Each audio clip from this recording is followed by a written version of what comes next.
Hello, welcome to ShrimpNet. This is the podcast of the Shrimps Trust. We are back again this week with a guest from the changing room this week. There's myself, Joel, and we're glad to be joined by flying winger, scorer of 8 goals this season, Mr. Benjamin Lee Tollitt. That's correct, isn't it, Ben?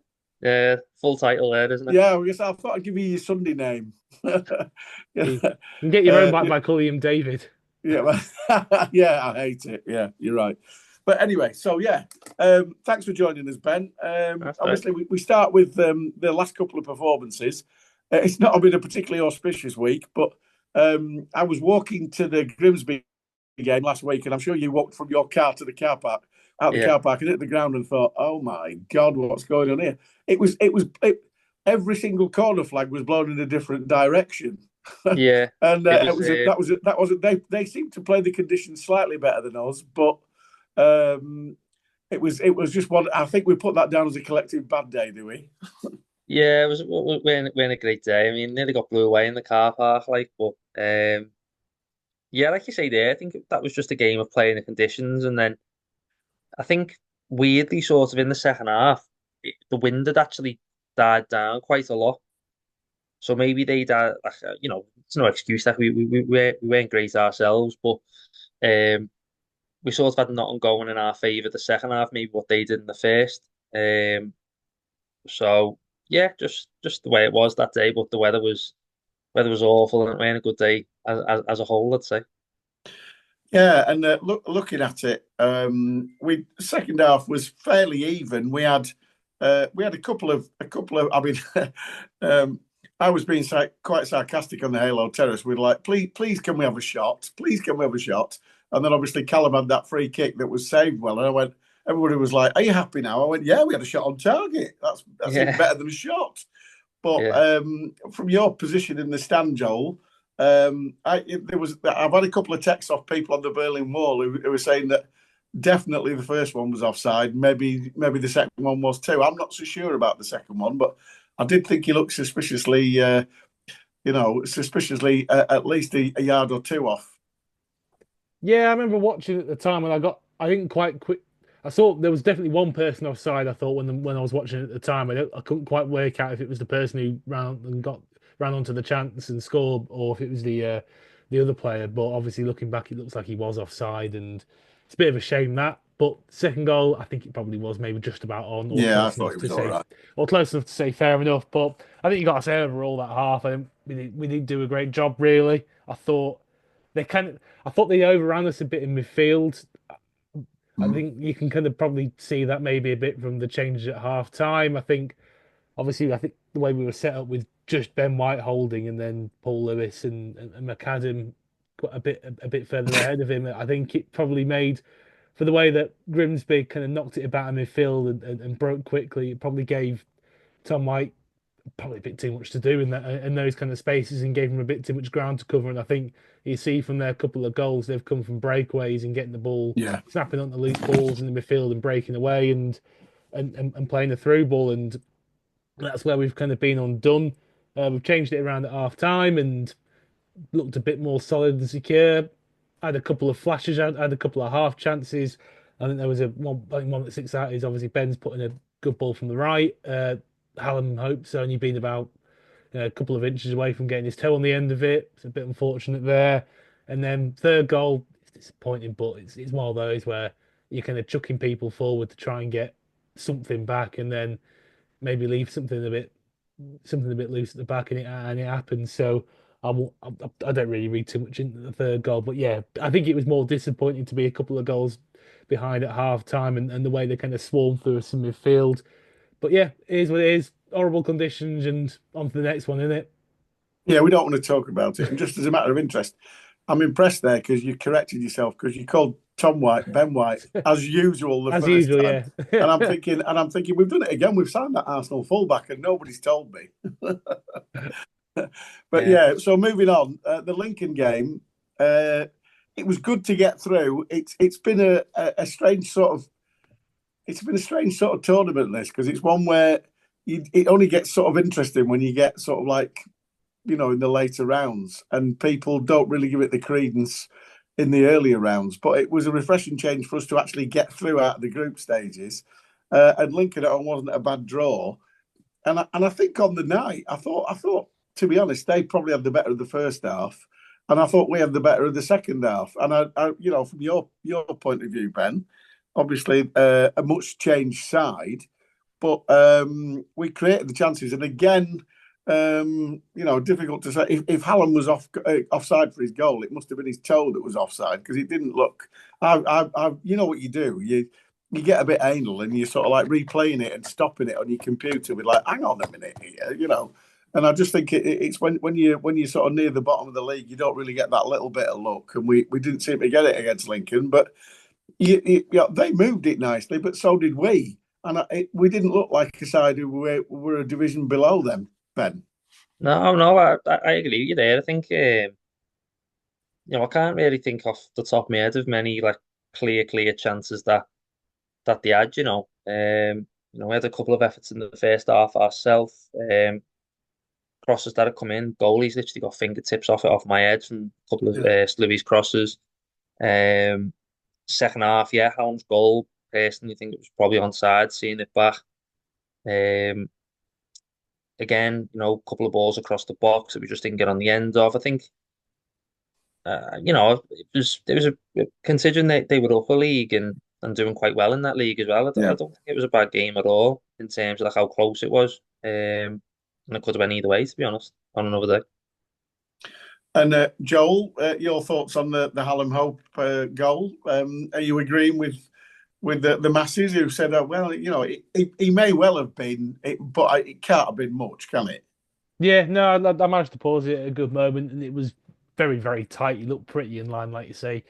If he's off, it's probably only a toe. But just to kind of support what Ben was saying there, I think Lincoln's only shot on target for the night was the goal. So it was Yeah. very much a kind of a game of pretty limited chances, really. And you've got to say fair play to them for the goal. It's a cracking cross and a really, really good header, kind of popping in the near post, flicking on and over Stu. It's just a really real moment of quality from obviously a side in the league above. And like I said, I thought we played some really quite decent football. We knocked it Yeah, around quite nicely. I think we saw the value of having Callum Jones back in midfield. I thought, having him there just gave us a little bit extra on the ball in those kind of central midfield areas, and we kept hold of it a bit better, probably a bit better than we have done in the past few games that he's been missing. a bit more energy. He definitely a Yeah, bit more energy. yeah, energy and just maybe a little bit more on the ball in central midfield as well. And yeah, to be fair, we've done a decent. I think we've done a pretty good job getting into their final third, getting a few crosses in, and then it's just about Just the getting on finishing. the end. Yeah, just to finish that last little finishing touch, really, isn't it? I think we've said that probably at various points this season, but there was some decent football. It was just getting that last little finishing touch. I think we've had 16 shots, but only one of them was on target. So I think we can kind of see that we didn't really have too many issues getting into the good areas. It was just about having that final little finishing touch on things. But you've got to say fair to Lincoln about Lincoln as well. I think one of their strengths in the league is their defence. So Yeah. we're always going to be a relatively tough nut to crack in that respect. I do take the point, and it's not rocket science in the fact that department we've been creating chances in just about every game this season, Ben, and it's been a frustrating season from that point of view, in the fact that we've been in most games and come away with nothing on numerous occasions, despite of creating the chances. And I know we've had sort of like loads of members of the squad on. We've had obviously Jan and Jordan and Jamie Stott and Tom White, etc. I mean, everybody said the same thing. It's frustrating from that point of view that we're creating chances, staying in games, and just losing by, yes, we've had a couple of heavy defeats, but most of the chances we've created have kept us, would have either got us a point or 3 points. And here we are, sort of yet again with Swindon winning last week, staring up at everybody. And it has been frustrating from that point of view, because I don't think the performances have been that bad. No, I'm with you. It's obviously user fans as well, so it's frustrating in that sense, but it's frustrating for us. Um, you say about games being close. The first 5 games were 1-0. Yeah. So that says a lot. Could have went either way really. Um, I think in one of them games or something like that was one of them was a penalty. One of the goals possibly was offside. We keep, like you say, we've created chances, and it's not been many times this season where we've had like a heavy defeat or a battering, and with that says a lot. It is just about that little that little last bit in it. That we just need And to click and get right. I know what you're referring to. You're referring back to the Newport County at home game where we absolutely, utterly battered them.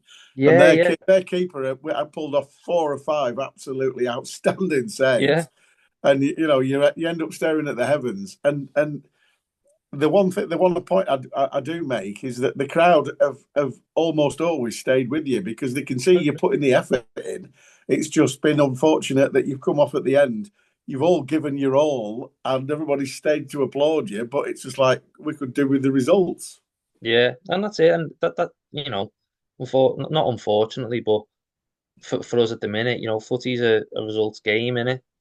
You'd rather not play well but get 3 points, wouldn't you? As a football person, a fan, player, whatever it may be, and we just haven't had that a lot of the time lately. But no, as the old saying goes, if you keep putting performances in there, then the results will come. And I do genuinely think that we deserve a lot more than what we've got showing for us in the league at the minute. So yeah, if we can stick it out, then you just never know. But I think there's definitely been teams where we've come off the pitch against and thought, like, probably deserved the win there, or we gave them a good game considering like the position they are in the table. And yeah, um, yeah, just hope things turn in that sense. Yeah, I think you're right there, and I know Joel would agree. Particularly the home games, Newport, Bradford City, Notts County. We probably did enough in all those 3 games to take 9 points, and yet we actually took 2, which Joel is quite frustrating, isn't it? Yeah, I mean, Notts County, we very literally did do enough to win, and we kind of Yeah, did win. If considering the ball did actually go over the line. But yeah, I think I you come away. I think Grimsby was probably the first time I've come away from a home game and thought, oh yeah, that was a bit below par. I think the rest of the performances have been pretty decent to us at home, and I do kind of wonder if I look at the way that the fixtures have fallen this season. I think it's going to sound like I'm grasping a bit, but I think it's weird that they've kind of the way that the fixtures have fallen. We've tended to play some of the better teams at home so far this season, and less of the teams who are yeah, around us. And when we at home, and when we have played the teams who are around us, which has been away a lot of the time, like Swindon and Harrogate, the Tranmere the other night, we've actually done okay. I think the game yeah. that really stands out, we maybe fell below par a bit, was the Accrington game away. But you know, uh, we've done all right against some of the teams around us. So it'll be interesting to see if our kind of home and away form do flip a little bit going in the second half of the season, because I think we are probably lined up to play a few more of the teams around us at home in the second half of the season, and then obviously the consequence of that is we'll play a few of the better teams away from home, which is going to be which is obviously going to be tough. But it wouldn't entirely surprise me if our home and away form flipped around a little bit in the second half of the season, which probably is favourable. And at the end of the day, I don't really care if we win at home or away, but it is preferable to win at home really because it's the thing that kind of builds momentum with the fan base. It's where more your fans see it and kind of generates that slightly more feel good factor. Yeah, And coming to the obviously we've done all right in the cup competitions, and obviously beating Bradford at home uh, was particularly, it's done us a favour, Ben, because obviously we've ended up with the trip to Stamford Bridge, which obviously it's difficult because we've got a numerous since it was drawn, we've got so many difficult and important fixtures between now and then that it would be easy to sort of like, oh yeah, Stamford Bridge, we've done the job, but you can't do that, can you? You've got to concentrate on getting points against Grimsby and Cheltenham coming up this Saturday, and then we've got Carlisle and we've got Bromley, and they're all around us. yeah, I agree. I think like the last 3 games of December, is it, and then the first two in January, obviously over New Year. You're looking at it and they're thinking Like they're all big games. You've got Bromley, Carlisle, Salford, Tranmere, and Newport. Obviously, we played well against Newport at home. Yeah. Um, so they're all big games just before that Chelsea game, and it's sort of like keeping plates spinning, isn't it? You've got to focus on so many things at once and not take your eye off any of them. So yeah, you're right, but I suppose again it's an old saying, but you just right. What's the next one? We need to win that. You want to go into every game winning every game, don't you? You never go into a game thinking, oh, we'll just go for we'll go for the point there, or anything like that. So each game before you play it is the exact same. You want to win it, whatever it is. Even if it's Chelsea, go there. Well, of course, we're going to try and win Hey, somehow. you never know, do you? Um, You never know. but yeah, like you're saying before, like, it's that period's big because a lot of them teams are in and around us. You get your Yeah. Bromley, Tranmere again, Carlisle, and you see it so many times like over the Christmas period. If you have a good run, it can really like sort of turn quite quick your position in the league. You can go up, you can go down, depending obviously on your results and things like that. So it's an important time to just focus on every fixture, to be honest. And also, you got your Christmas shopping to do as well. Don't I was doing that today. Absolute nightmare. I've just raided Smiths. I know what you're going through. I'm like everybody else in the fact that I'm utterly, completely useless in shops. So I just sort of troll the internet. I don't know about you, Joel. What do you do? Are you a shopper or an internet troller? But I had quite a successful Amazon session on I think on Friday, so that was good. That took a bit of pressure off, but I've kind of I think I've gotten a bit complacent now. It took a bit of pressure off last Friday, and then I've kind of been, oh, I'm basically sorted, and now I suddenly realised I need to do a little bit more. So I am panicking a little bit. I'm keeping the calm face now, but I am under the surface. I'm a bit worried. Yeah. Well, I'm in a situation here where it's my wife's birthday today. But I took her out for lunch, so I'm allowed to do the podcast at night, thankfully, because it's obviously dark and miserable and horrible. So I took her out for lunch, and it's my granddaughter's birthday next Tuesday, and I've got three grandkids, and so it's like, so I'm like, I can't believe this. All these people born near bleeding Christmas. What a pain in the, it's, and I do feel sorry for them, but it is what it is. So I've done that job. But anyway, to paraphrase what Ben said before. Looking at the Cheltenham game Saturday, I will very, very happily settle for playing crap and winning. And I suppose you'd be the same, Ben. Not personally. You personally have a good game. I mean, any goal like the opportunist goal that you got at Tranmere after that fantastic backheader put you in, that'd do for us, wouldn't it? Listen, I'd take another 10 of them this season. Do you know what I mean? It's any goal's a goal. Doesn't really matter as long as it goes over that white line. But no, like however we get them, 3 points is what you go down there for. Um, yeah, personally, I don't want to play bad, but when I want to, I want to play well myself. But yeah, as long as we just come away with the 3 points, I'm not really too bothered. What happens, to be totally honest. Well, if you look at it, it's the flip side of how we suffered, particularly against the three teams that I mentioned in the home games. Notts County, I thought we played pretty well and obviously did score a goal, which was not allowed. The Bradford game, they equalised late on after we could have been 4-0 up at half time. And the Newport game was just, we haven't had a game like that all season where we've been absolutely abject and won 1-0. But No. Newport that night were awful and scored with the only opportunity they had. And then we had probably about what did we have, 16, 17 shots on target? And it was just like it was not going in. And Yeah. I know it sounds strange, but you watch games at every single level, and there are plenty of those games happen. And so I think I'm just voicing it now that Cheltenham Saturday might well be that game. Fingers crossed, Joel. Yeah, Take it. Yeah, you take it. yeah, take it. I mean, yeah, just gonna have to see how it goes. Really, I was having a little look at their kind of numbers going at the game, and they are pretty remarkable. They come across as pretty remarkably mid-table for everything. Uh, but look, they're obviously a decent side. They've spread the goals quite nicely throughout their team. Got Ibrahim Bakar or Bakar. They used to play for us very, very briefly a few years ago. which All was right, yeah. yeah, which was quite a surprise. I kind of forgotten where he was Yeah, I've at. forgotten about him. Was he centre back? Yeah, he was a Yeah. youth team centre back. Had a couple of loan spells. I think he ended up off in Canada, but he's obviously back in England now. But yeah, look, they're a decent side, but I think we've played quite a lot of good, sides who are right up there this season. Like we've said, we've given them a good game. We've run them pretty close, and yeah, there's no reason to go away to Cheltenham and not think that we can take it for 3 points, especially with some of the results that we've managed to get away from home recently. So I'm trying not to give too much away, Ben, but has the gaffer done anything special for trying to combat them? Because every side's got weaknesses. No, I mean, he'll have looked at stuff probably not long after coming off against Lincoln. Maybe Wednesday morning and into today. Um, we just sort of focus a little bit on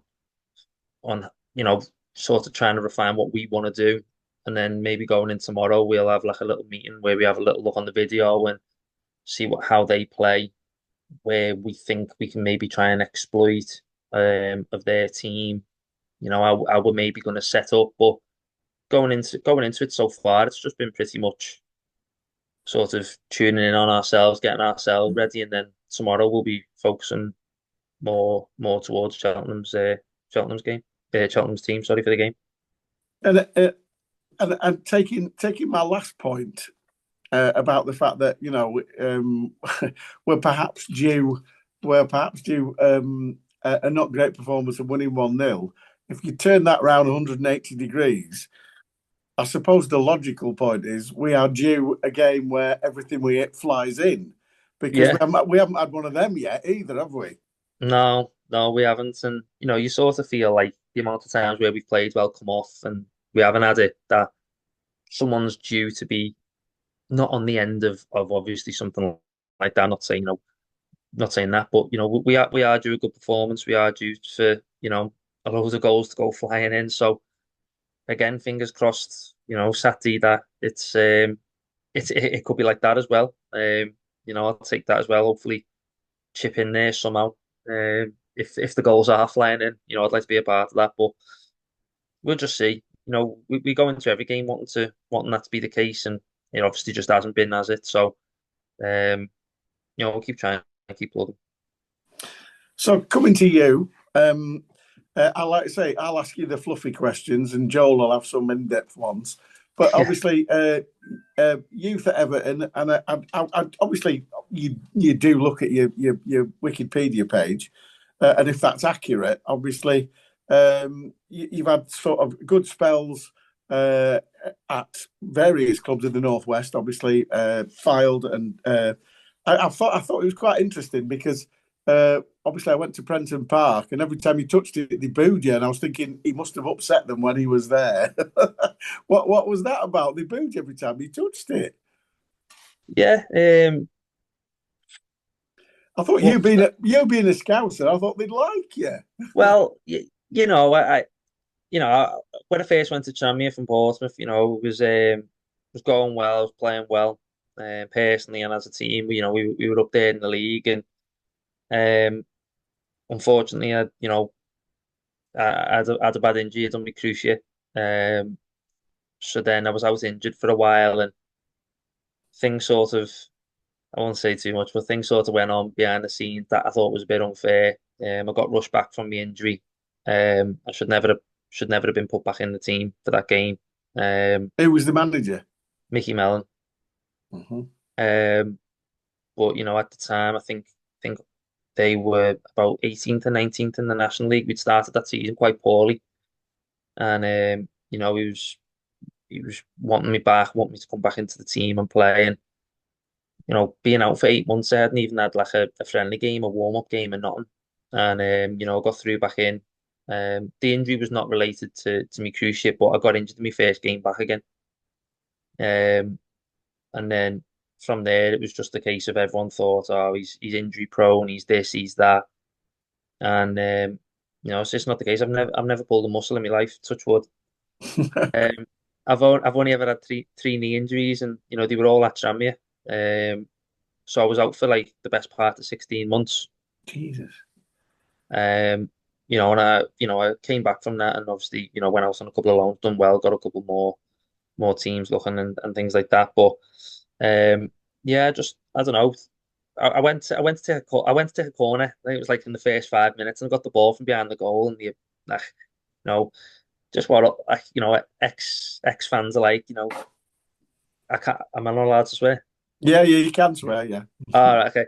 Like, Tollitt, you fucking this, that, blah, you bastard, this, fucking, give me loads of stuff and give me loads of grief.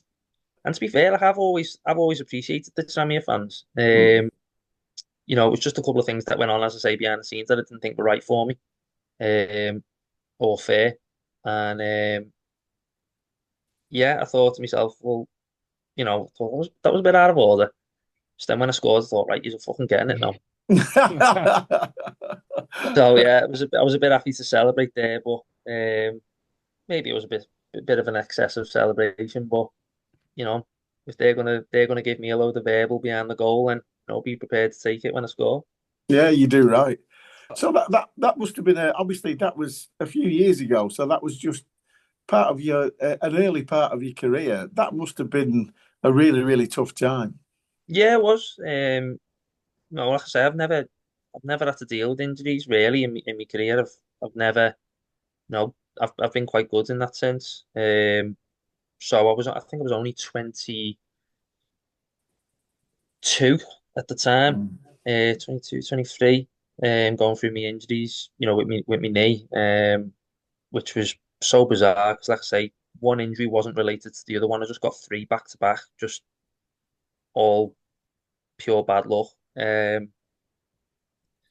So yeah, it was a tough time that. Myself, I was a young lad. I'd only been playing footy for 2 years, really, professionally, full time. Because I came into the game late, and yeah, like I say before me injury, I was playing well.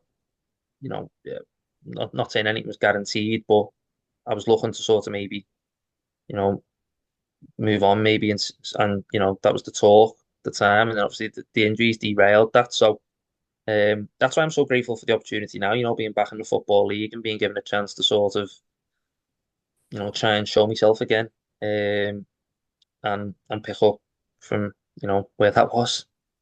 Oh, Yeah, because obviously you had a um, yeah, it has been a nomadic sort of career, but obviously you had a good time at Fylde, and you've done pretty well there.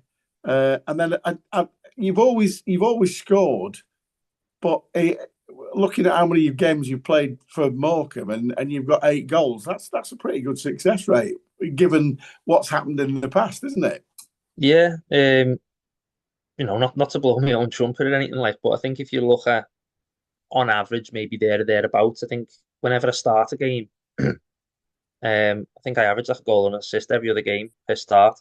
So, um, yeah, that's what I like to do. I like to get people sort of on the edge of the seat, create chances, score chances. That's my game. I'm a footy fan as well, and that's what I'd love to see from a wide player. So I just think, um, give people what I'd like to see. As I say, I'm a big footy fan. So yeah, that's always what I try and do. Like I said, I had a good time at Fard. Jim Bentley was my manager.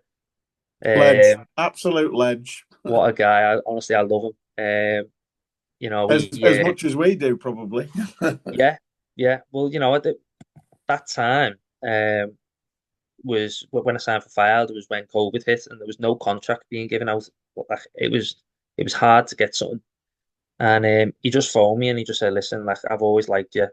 Um, come here, show you a bit of love and get yourself back going again." And um, yeah, for the games played at Fylde and things like that, it was I enjoyed my time there and I did okay.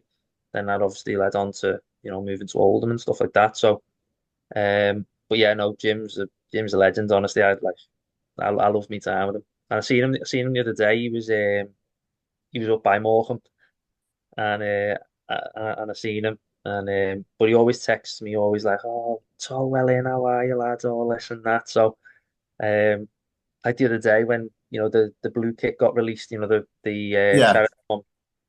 So obviously me, Stotty and Dackers had all done a couple of photos for it. Just a random text up. I can't believe they chose you for that with your face. So yeah, no, he's always keeping in touch and stuff like that. But yeah, great guy.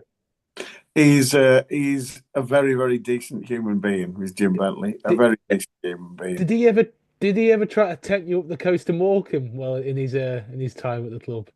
Um, I, like he said to me he did, but I didn't know anything about the interest at the time.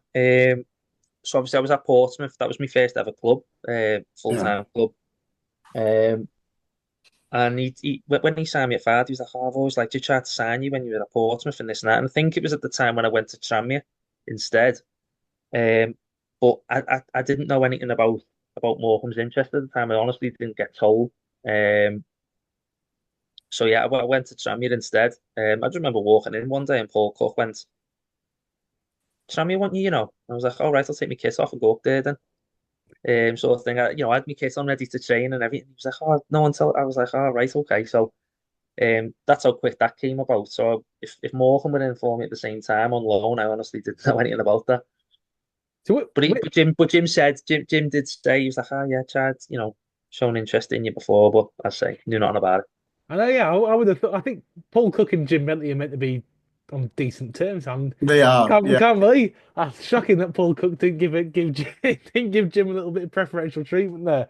So Yeah, with your move up from Portsmouth, was that kind of did it come about quickly because it was quite a good opportunity to move back to kind of where your family are from and everything and stuff?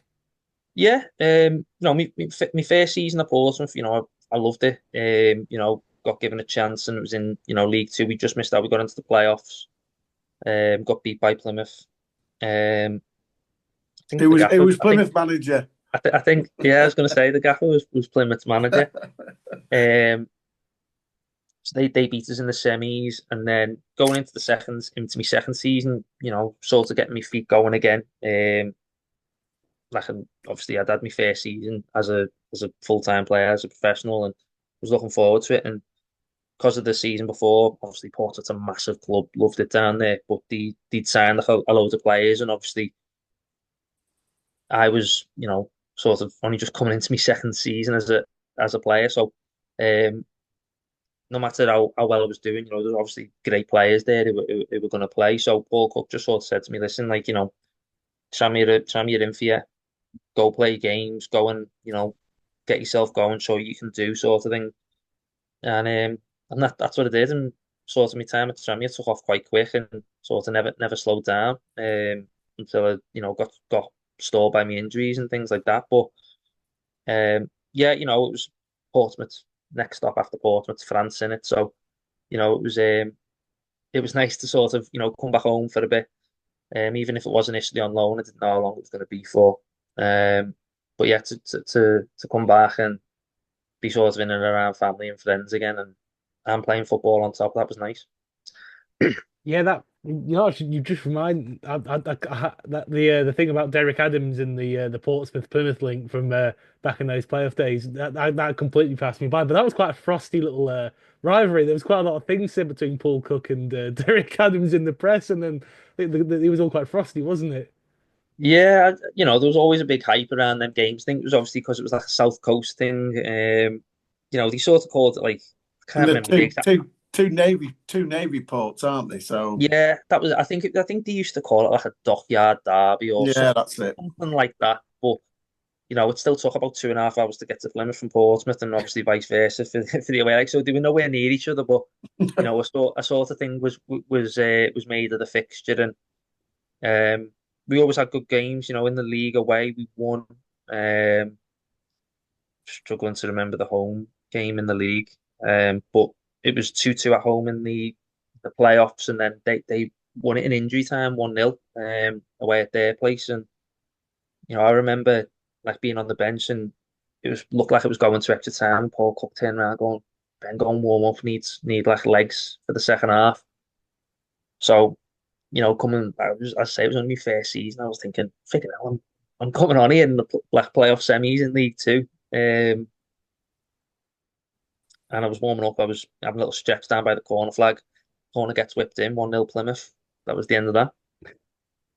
So with the move to Portsmouth then, and it being your first move, and you've kind of alluded to the fact that you came into pro football maybe a little bit later than some. So how did that come about? So just because obviously having a brief glance over your Wikipedia, you were at Everton's academy, then you've ended up in non-league in the kind of Merseyside area, and then you've got obviously the quite big jump of a move to Portsmouth. So how did all that kind of come about?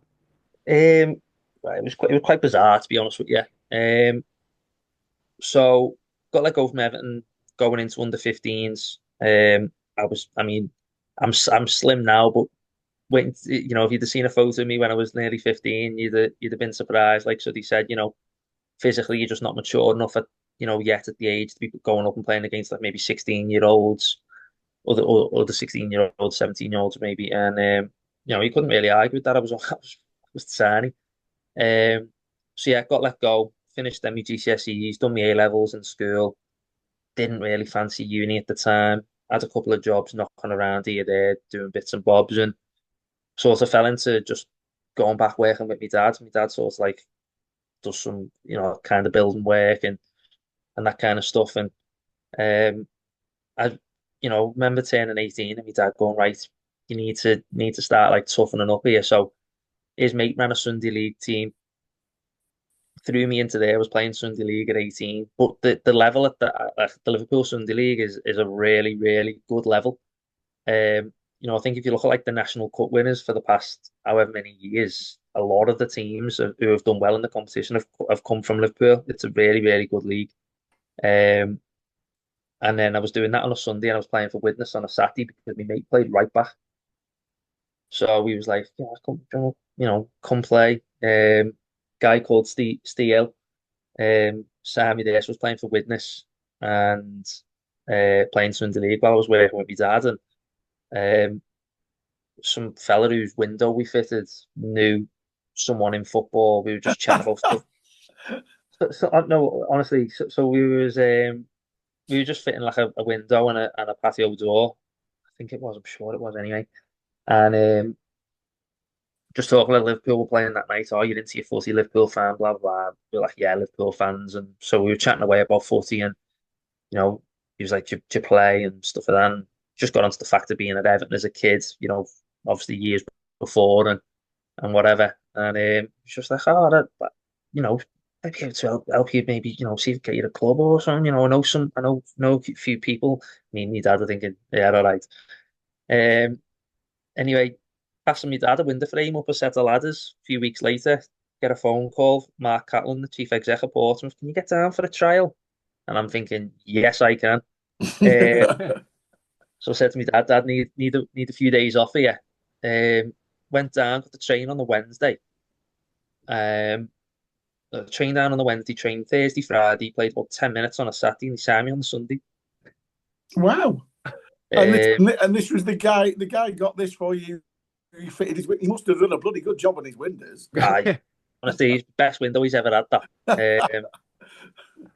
But yeah, no, honestly, it was that bizarre, that out the blue, and yeah, just sort of never looked back really. But it was one of them where, like, when I got let go from Everton, obviously you brought up through the academy, you taught well, you taught like all this and that. Growing up as a kid, I was there for what 8 years, something like that. So you have good coaching, your foundations are there as a player. So when I got let go, I just sort of never really got a chance anywhere else, not through like me not trying and anything like that. Just how it fell, just never really worked out. And, you can't blame that. There's plenty of lads who fall out the game and this and that. And I had sort of, I say, got a job with my dad. I was playing Saturday, Sunday league, um, and it's all just sort of came from that. And it's funny, Ben, isn't it? Because on January the 11th, it's likely you're going to be playing at Stamford Bridge. So that's a fantastic story, isn't it? Yeah, well, I think it was about, it might have been about 8 months apart. I went from playing Sunday League footy to Bournemouth in the fourth round of the FA Cup Yeah. at Portsmouth.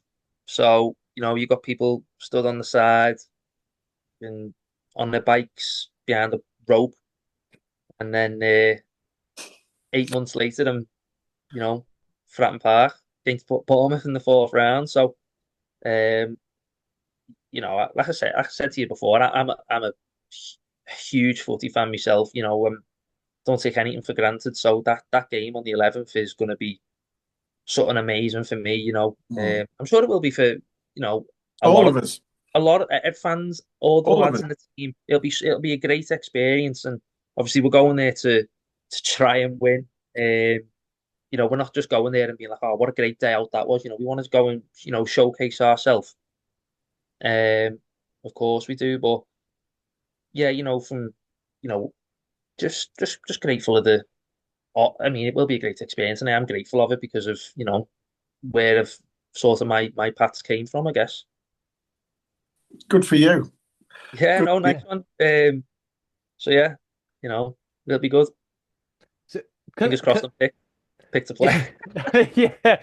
See, but I think you've probably got a good case for playing, considering the goals you've got this season.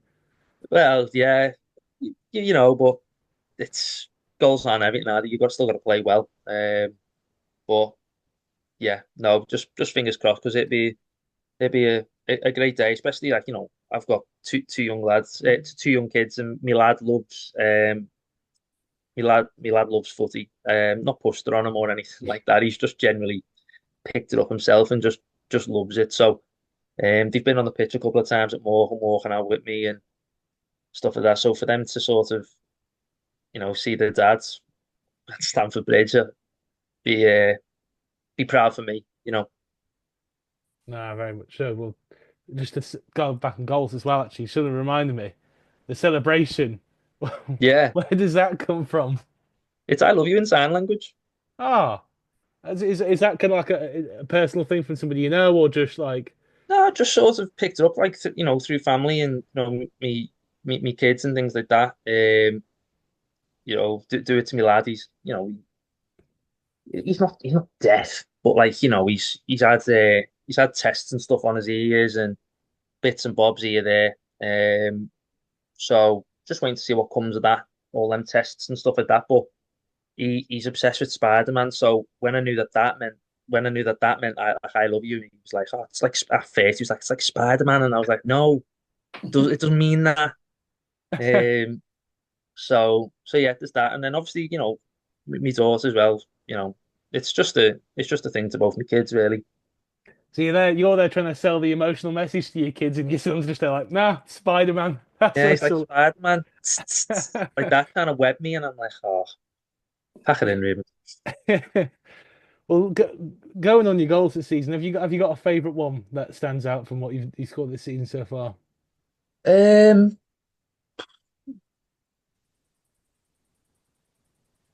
I mean, as a strike, probably Accrington. Um, Yeah.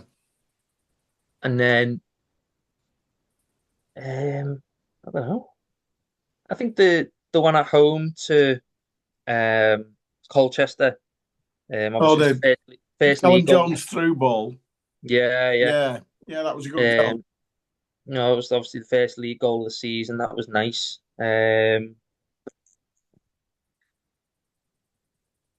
Yeah, there's been a couple, but I think as a strike, probably the Accrington one I caught nice, did nice. So um, obviously we didn't end up coming out with a win, so it didn't feel as nice. But um, yeah, I think personally probably I'd have to pick that one maybe. Yeah, no, I like to say the Accrington one I with don't know what the. you think. I don't know if you Ooh, think any difference. I mean, I do agree with you on the Accrington being the technically best of them all, isn't it? Because it's the whip and the dirt that you kind of got from. It's not that far out as well, so to get it up and over and Up around and like that, down. Yeah. yeah, Yeah, that was very impressive. But I don't know, yeah, like you say, breaking the duck for The for Colchester for game. not for yourself, but for the whole for the whole Whole team. team yeah. Yeah. in the league. Barrow was quite a nice one actually because it meant a lot. Obviously, it was our first win in the league, Yeah. Oh yeah, and the feeling like obviously after the game, obviously the fans are all there, and that was great. And then going back in the changes and finally being able to put a bit of music on after the game, have a bit of feel good, um, that was a nice feeling. Um, so yeah, that was also another nice moment. Yeah, no, yeah, definitely. So just in terms of where you've been playing this season, you've obviously been playing on the right wing quite a lot. Is that your kind of favoured position, or is it just anywhere across the front line, really? Yeah, like anywhere across the front line really, as long as I'm running at the other team's goal, I'm quite happy. So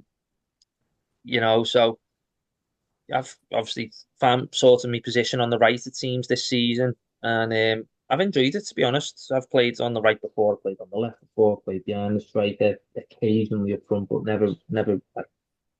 um, never really been a sort of a set position that I've sort of been any of the three behind the striker. Um, but yeah, most of my appearances have come from the right, and I've enjoyed it. I say I'm just enjoying playing.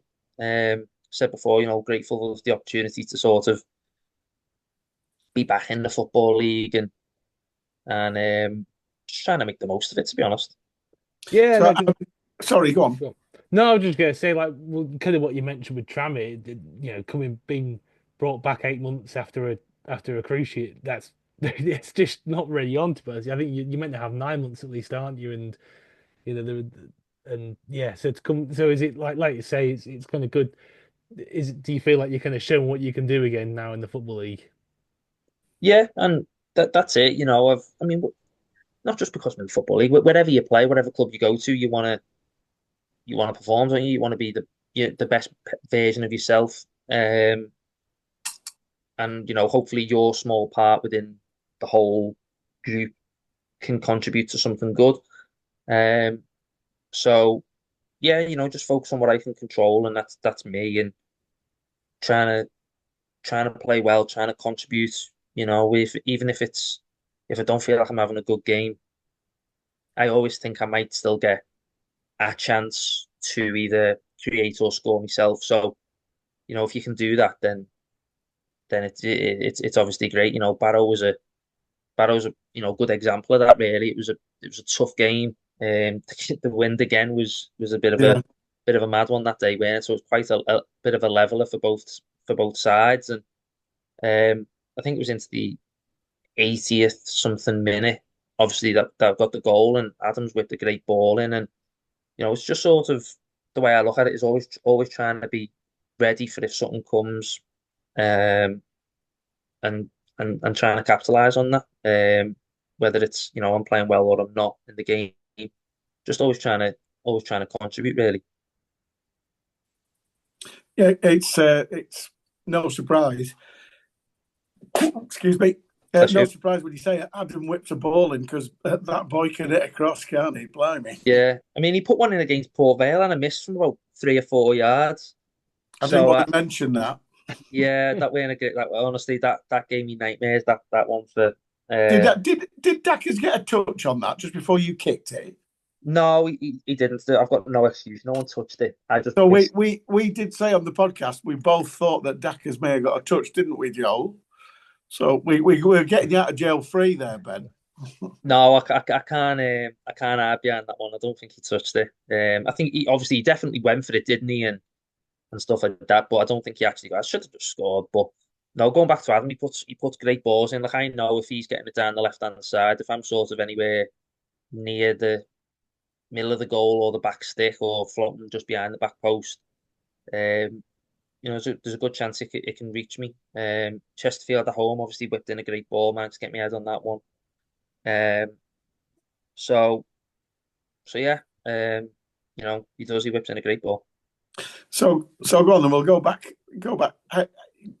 Obviously, you're grateful to be given the chance to play in the football league again, which is great. Obviously, not the most auspicious of seasons for any of us really, but we're still fighting. We're still in there. How did you end up being one of the infamous 15? I mean, I know you all signed at different times, but obviously releasing the details of 15 signings on the same day. Every time the press mention us, they mention that every Yeah. single time. So how did that happen? No, obviously, I just got a phone call in the summer, just saying, "Listen, do you want to come in for a few for a period of time? Like bit of training, um, and this and that." We had a load at the time. There was a load of trialists, and I think there was like I don't know, 16 trialists in. Obviously, he's already had sort of a group from last season, um, and then there was on top of that there was like 16 players, and me and Hallam were one of them. So obviously we was both at Oldham together, turn up here, and we were here together. Um, sorry, and yeah, no, I just got a phone call in the summer saying, "Listen, come in, bit of training, see how it goes and stuff like that." And I, the first week of pre-season was brutal. It was, I don't know if you've been told, Oh yes, it every was, single person has mentioned it. Every single one. Jamie Stott came on. I went, I hope I never have to go through that again. I went, what if we offer you another contract? And he went, oh shit, yeah. yeah, yeah, that running track. Wow, some of the sessions on there, and then after it going back and playing football as well, it was tough, but obviously it sets your foundations well, doesn't it? But anyway, we was there Monday and Tuesday, and then on a Wednesday, um, the agent just phones me and goes, "How do you think you've been doing?" And I'm thinking, well, I'm doing quite well in the running. Um, I'm near the front of the pack, like in pretty much every running that we've done. Um, I've always been a fit lad, and I've enjoyed me running. That's just what I'm like. Um, so I was like, Mental, mental. Then, yeah. listen, you need to play footy. So yeah, he phones me. How do you think you've been doing? And I'm like, yeah, don't want to blow my own trumpet, but feel fit. I feel good. And he goes, yeah, you must be doing all right because they want to give you a contract. So I'm like, get in, like absolutely made up. Thinking it's a good opportunity for me and stuff like that. So yeah, I knew sort of like the third day of pre-season really. And like the manager was like, listen, don't say anything to any of the trials because I'm still wanting to look at them and this and that. So sort of kept it, in. And at the end of the week, obviously, trialists were getting whittled down, stuff, sort of thing like that. And I was made up. Just the rest of the week was just all about like you know getting things signed and whatever. So So you only endured 3 days of torture before you were up, before you were offered the contract. yeah, I thought to myself, I'm a bit mad for signing to wanting to stay for longer, a bit more torture here, but no, it was fully worth it. I'm just joking. Yeah, no, it was. I was made up. I was. I think being near the front of the pack in the running, I think that I get the impression that's the kind of thing that scores you a few brownie points with Derek. Very much so. Yeah, well, I think you can tell that.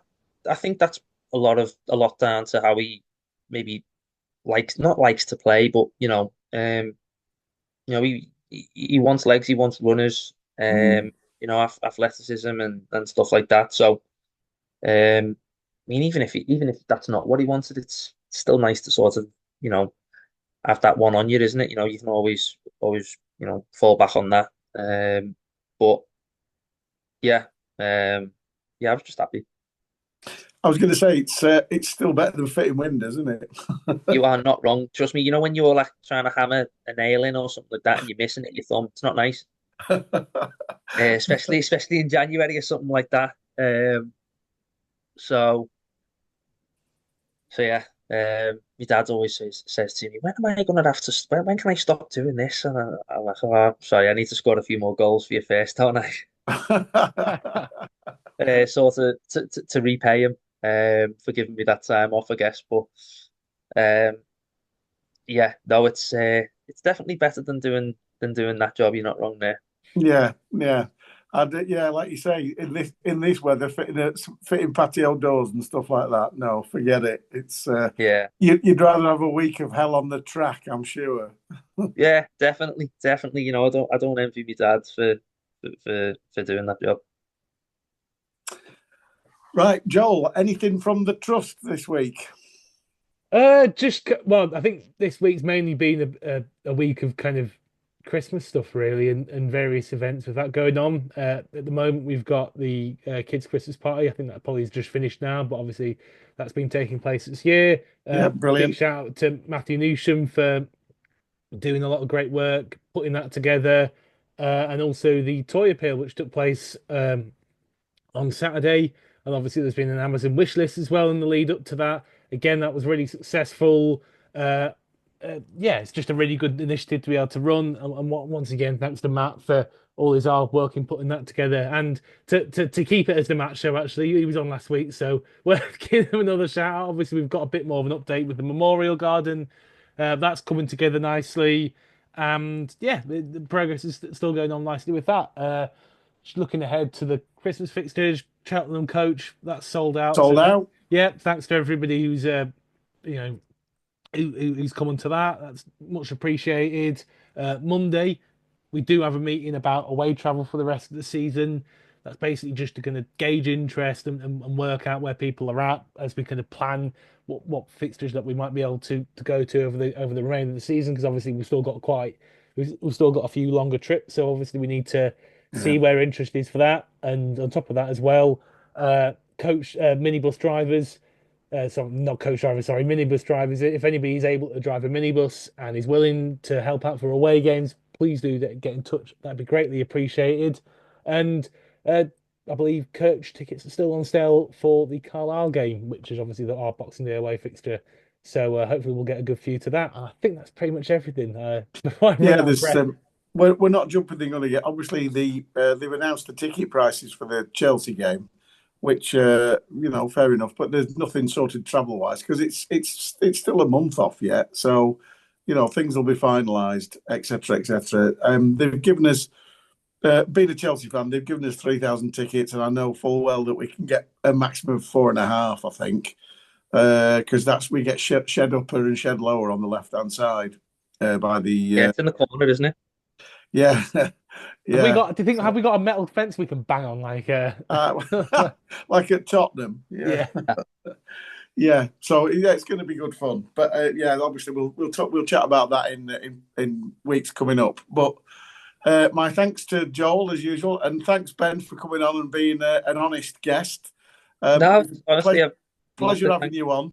What we need you to do now is when Matt Score a hat Smith. trick. Yeah, well, yeah. I'll do my best for you. I'll Yeah. do me. I said it to Tom White. Tom was on about a month ago, and I said, if you smash one in the top corner from 30 yards, I'll buy you a pint. And he said, I'll hold you to that. And every time he's been on since, he's had a shot, but it's gone nowhere near. So my money's safe. So I'll say this. I'll say What the do I same have to to do? you. Yeah, I'll say the same to you. I'll buy you a pint if you smash one in. So All right. Okay, that's a deal. That's a yeah, deal. do it.